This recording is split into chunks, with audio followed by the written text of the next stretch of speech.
Navbatdagi xonadonimizda podko'ch remont ishlarini tugatdik. Kirish xato eshikdan boshlab polisiga arzor qo'yib beraman. Lekin haqiqatan bu safargisi ham biroz noodatiy chiqqan. Chunki nimaga desangiz agar bu atrofga hali hech kim remont qilgan emas.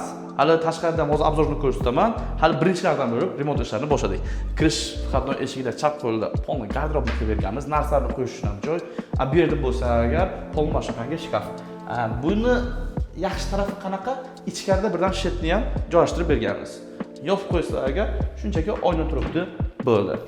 Birinchi xonamiz sanuzi bo'lyapti. Podvisni unitazlari hamda rakinalar bilan birga qo'yib berganmiz. Navbatdagi xonamiz dush bo'lyapti. Oynasi, kafelari va dush kabinlari haqiqatan boshqacha chiqqan.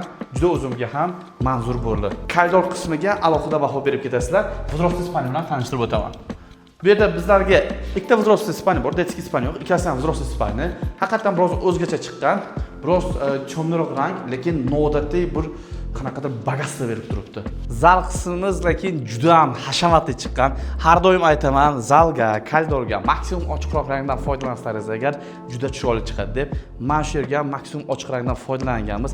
Haqiqatan bagati juda chiroyli chiqqan.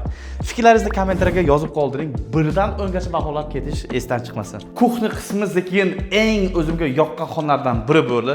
Anaqa sensorli podsetkalari bilan dopatalka qilganmiz. Uyimizning shifti baland, u yerda 330, 320 bo'lgan hisobiga kuxna qarang, qanaqadir haybati bor-da.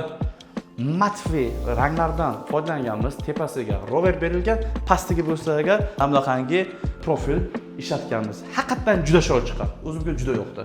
Navbatdagi xonamiz, bu yer bizga bo'lyapti hozir. Yana bitta spalni, bu ham juda chiroyli chiqqan. Bu yerda 100% remont ishlarini o'zimiz qilib berganmiz.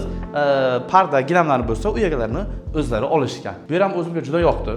Yana sizlar bilasizlar, fikrlaringizni kommentariyada yozib qoldiring. Birdan o'ngacha baholab ketasiz. Bu videoni bo'lsa agar remont qilaman degan tanishingizga jo'natib qo'ying. Bilmadim, o'zi bir 1000 ga yaqinlashib qoldik yoki 1000 dan oshib ketdik. Obunachilarimiz soni yana ozginasi qoldi.